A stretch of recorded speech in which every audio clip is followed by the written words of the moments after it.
is your land. Come seek an adventure into your pirates, eh? Make the jump to light speed. 5, 4, 3, 2, 1, go! Welcome to the Disneyland Beat Weekend Update. I'm Amy. And I'm TC. We just spent the week at Disneyland. We had a wonderful time. Crowds were pretty heavy, as many schools around the area are already out for summer, and there were lots of large grad night groups. Disneyland maintained pretty decent wait times, and though the pinch points got crowded, there were lots of peaceful areas too. But as park hopping became available after 11 a.m. over at DCA, the crowds became overwhelming. When a few rides go down at once in the park, the waits can become really long. At one point this past Thursday, Grizzly River Run, the Incredicoaster, Goofy Sky School, Web Slingers, Monsters Inc., they were all temporarily closed at once for quite a few hours during the afternoon. They did get them all going eventually. The weather this past week was full of the May grays with cool temps, and it looks like Disneyland can expect more of that this coming week with temps in the upper 60s and low 70s with partly cloudy skies. After Tuesday, the humidity that comes along with this weather pattern drops significantly, and the overcast skies are going to slowly dissipate.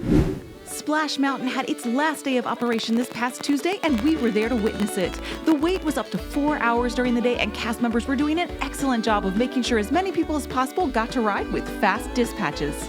Some folks even had shirts made up for the day, and everybody was talking about their experiences on the ride over the years. It was a lot of bittersweet fun.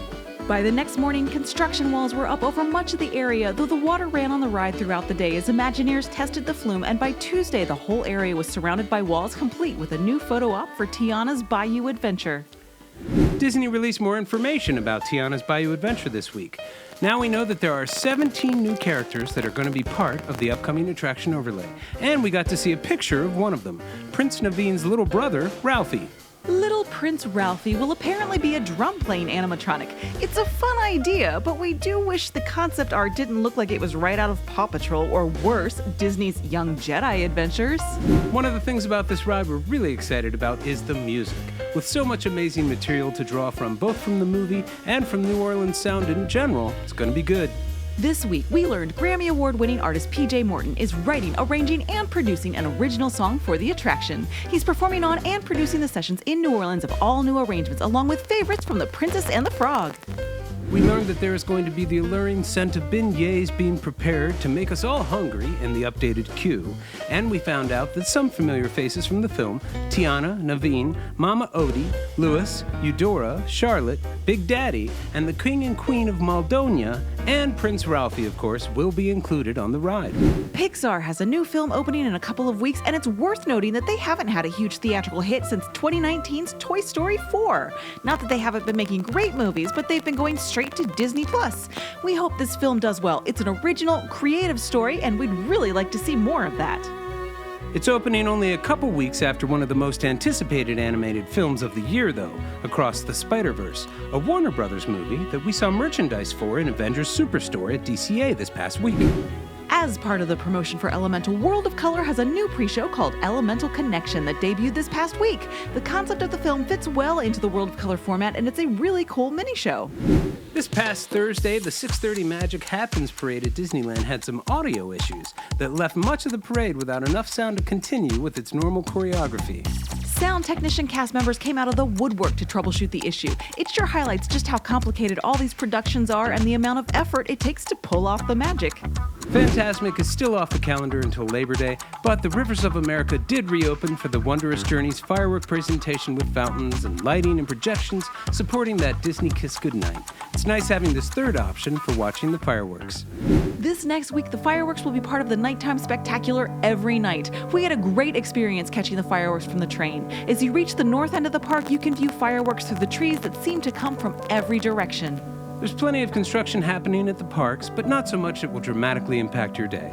Red Rose Tavern has scrims up as it gets refurbishment work done, though the restaurant is open for business. The construction walls for Tiana's Palace, the former French Market restaurant, do create a bit of a pinch point near the New Orleans Square restrooms. We can't wait for this one to reopen. We sure missed it this last trip. The Adventureland Treehouse had a lot of grinding and welding going on when we were there, though the scrims were up most of the time, blocking us from seeing anything new. Can't wait for that one to open later this year. This past Wednesday in Mickey's Toontown, the entire Walt's Dreaming Tree area was behind construction walls, and it opened the next day sporting a fresh paint job. The play area had already started to have a lot of chipped paint and wear and tear, and this seems to have addressed it. It also looked like somehow the tree itself, which is a real tree, is less accessible and hopefully people won't try to climb up it. It was really nice to see Toontown being enjoyed by so many young children and toddlers. A new impressive mural was revealed at San Francisco Square that we really like, and there are still construction walls and scaffolding all over the Miniland, but it's coming along nicely. The bread and beer carts will remain closed this coming week. We do wonder when the bridge uprights will be installed. We think these will be the most striking visual element of the new land, and also one likely to close the bridge for some time, impacting traffic flow. Beignets Express, the counter service window at the Jazz Kitchen Coastal Grill and Patio, has reopened following the restaurant's rebranding. The menu is still good, thankfully, but we just don't get the design choices here. Views from the monorail show that the new district, being built on the west end of downtown Disney, has hit a major milepost as walls have started going up. We can start to get an idea of what it's all going to look like and how much space the area will have. The Matterhorn bobsleds reopened Friday morning. It's looking great. For those of you who use this for chiropractic alignments, the doctor is in. This coming week, DCA is hosting 3 after-hour grad night events, Sunday the 4th, Wednesday the 7th, and Friday the 9th, closing the park an hour early at 9 p.m. to regular guests. Disneyland will be open until midnight all week with no special events. However, next week, the park will host the first ever official Pride Night after-hour events, June 13th and 15th. The After Hours event is offering a lot of dancing opportunities. There's an Ohana dance party with Stitch in Adventureland, country line dancing at the Golden Horseshoe, a DJ dance party at the Rivers of America, and more. It is completely sold out, however. And speaking of dancing, the Celebrate Soulfully event series has incredible bands playing every night of the week at the Hollywood Backlot stage.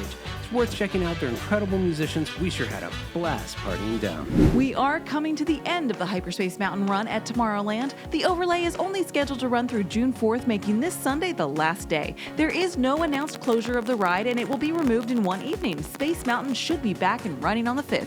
Do you prefer the Star Wars overlay version of Space Mountain, or do you like the original?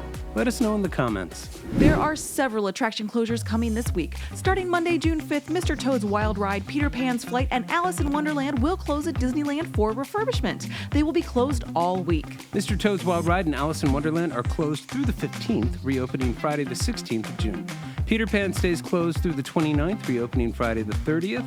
This will impact the Fantasyland courtyard quite a bit and drive up lines at Snow White's Enchanted Wish and Pinocchio's Daring Journey dramatically. Over at DCA, the Little Mermaid Ariel's Undersea Adventure will also close Monday, June 5th, but will only stay closed for 3 days, reopening this coming Thursday, the 8th. And that's it for us this week. Stay tuned as we have tons of footage we can't wait to share with you from our trip. Thanks for joining us. May the light in the firehouse window always shine brightly. And may your dreams always come true. See you real soon.